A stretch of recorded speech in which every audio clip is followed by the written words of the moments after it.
So each year, 300 to 400 physicians die by suicide every year. That's almost one physician per day, almost, if you add it up. A recent survey in Medscape earlier this year, in January 2019, that surveyed over 15,000 physicians in over 29 specialties, found out that 44% of physicians feel like they're burnt out. Also, studies show that 1 in 4 medical students, probably higher, feel like they have some sort of depression. In this video today, I'm going to be talking about something that people just don't want to talk about. And on my platform, through all my social media channels, I always try to spread positivity and show you the good sides of medicine and the glory days and the fun that you have, and all that's good and dandy, but you know, it's time to talk about the things that no one wants to talk about. So in this video today, I'm going to be talking about physician suicide, depression, burnout, and also my experience with it, and also some tips for you guys to kind of navigate these hurdles as they present to you in your kind of path. So 300 to 400 physicians commit suicide every year. How many of you comment in the box below, have heard of this before? Or do you hear about these physicians that are committing suicide? You just don't hear about them. Medical students and residents, and at NYU not too long ago, there was a resident who killed himself, and there was a medical student a couple days later. You just don't hear about it. No program wants to flaunt that they had a medical student or resident kill themselves. People just don't want to talk about it. So I want to raise some awareness. There's a lot of other people out there that are trying to do the same. I want to use my platform to raise some awareness and hopefully help someone who may be going through a difficult time, because this path is very long. You know, to become a surgeon, it takes 13, 14 years of your life to become a surgeon. And you get into medical school, you have to have the best grades, you have to have the highest scores, you have to be at the top. You know, most people are at the top of their class or excelled academically to get to that point. And then you're put in a room with the brightest people that you will ever meet, and you're, you know, competing with these individuals, and it creates an environment where people will do things that can cause a lot of harm to themselves and put themselves in positions where they are doing more damage than actually good.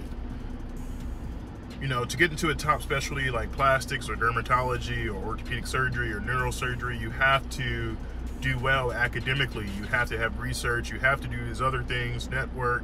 You have to, you know, your clinical grades have to be up to par. But to actually get to that level, to even be considered for a position in those top specialties, you know, you have to make some sacrifices. And I remember in medical school where, you know, at times I would stay in my room and study for days on end and not even come out. My first year of medical school, I think I gained maybe 20 pounds of weight. You know, you hear about students that are, you know, that kill themselves in the news and things like that, but it's not really broadcast because, you know, no one wants to talk about that. And it's almost looked upon in a negative manner because, you know, people want to be gung-ho, and they want to feel like they can do it and get through all of this themselves without feeling like, you know, they're the weak link, especially in surgery where, you know, that environment is one that, you know, you don't want to be the weak link. You don't want to complain like, oh, I haven't slept in 34 hours, you know, I need to go home. No, there's surgeries to be done, there's patients to be taken care of, and you just don't want to talk about it. So, you know, for the people out there that are going through this path, you know, you're in pre-med, you're in medical school, you're in college, high school, you're in residency, if you're in fellowship, or if you're already in practice, I want to let you know that you're not alone.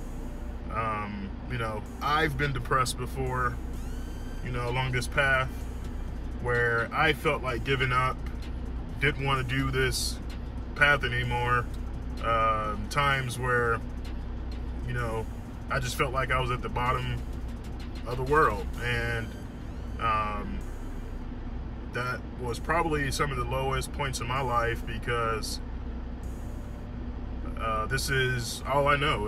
Medicine is something that I've dreamed of doing and wanted to do since I was a little kid. So in order to get through this years and get to a point where you just don't want to do it anymore, or want to quit because you have so many things going on, and your professors are constantly down your neck, and if you're in clinical rotations, you got surgeons who are yelling at you, you got people who are telling you that you can't get into this specialty unless you make this grade, or if you make this score here. So you're under a lot of pressure.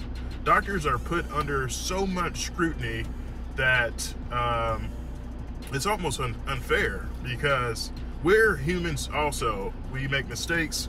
We become depressed. You can see the numbers: 300 to 400 physicians kill themselves every year. So something is not right, and I think more people should talk about it. So, man, it's definitely real. I personally have not known anyone who has committed suicide. In a particular part of my training, there's a person who committed suicide before I got there, and I heard about it. I won't say what portion of my training, but it's definitely something that you should take serious. So some things that I do to help me get through these number of years and help me to avoid burnout, help me to propel forward and keep going. Number one, you have to be willing to talk about it. Bottling it up and keeping it all inside is not going to help anyone. It's not going to hurt anyone but yourself. So you have to talk about it, whether that's a friend, a family member, one of your professors at school, someone from the GME office, or someone at your church. You have to talk about it. You have to put your feelings out there and let that person know what you're going through. So for me, I have family members that I've told that I've, not at the best of spirits right now, or friends I've told that. But you have to have someone you can kind of lean on when you're at your lowest point of your life. The second thing I would say is to find an outlet. Along this path, you're going to be medicine. You're going to be studying it day in and day out, repeating information over and over and over again, studying over again, taking tests, studying, taking tests, studying. So you have to have something outside of medicine, whether that's playing an instrument, whether that's traveling, whether that's working out, whether that is spending time with your friends and family. You have to have something outside of medicine. For me, I love working out. I just came from the gym. I love to travel. I love to play basketball, make videos for you guys. So those are the things that keep me going, and that's the things that you have to incorporate into your life to have that work-life balance, and to avoid burnout. Because if you just are all about medicine 100% of the time, you're going to burn out. 44% of that 15,000 doctors, that's almost 7,000 doctors that say that they felt burned out. So something to think about. I like to raise some awareness, let you guys know that it is a serious issue. Physicians have higher suicide rate than the general population, and if you look at other specialties or other careers, physicians have the highest suicide rate. And you would think like air traffic controllers or people who are on the front lines at war, or really stressful jobs have the highest suicide rate, but it's actually physicians.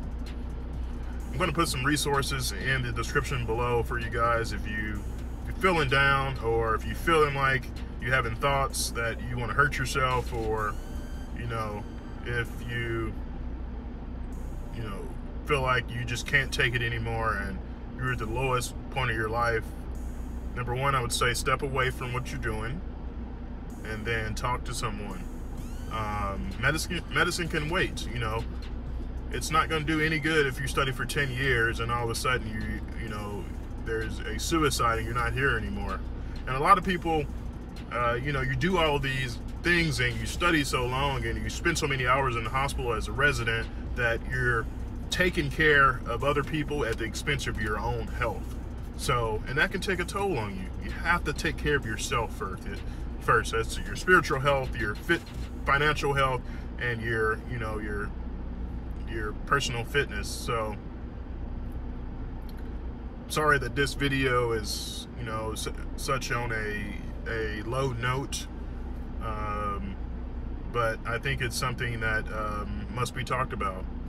People just don't want to talk about it. So, depression, suicide, burnout is a real thing in medicine. If you are experiencing any of symptoms of depression, like not wanting to do things like you wanted to do before, if you're drinking more, if you're just not caring about life, if you're sleeping more, all those things can be signs of depression, and I advise you to seek help. I'm here for you. If I can do anything, if you're on the verge of committing suicide, please reach out to me, reach out to someone, and so they can be a helping and lend a helping ear for you to get you through that time. So, this path is a long one. Like I said multiple times, take it day by day. If you're feeling depressed or feeling down, take a step back, find something that you enjoy doing. You can always get back to medicine.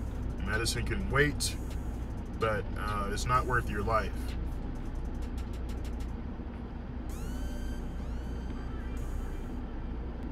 So if you guys have any questions, please feel free to comment in the comments below. I would love to hear from you guys about this topic. Hopefully we can spread the word, spread some awareness, and help someone who is in dire need. Thank you for watching this video. Make sure you subscribe. New videos coming every week. You don't want to miss them. We'll see you next time.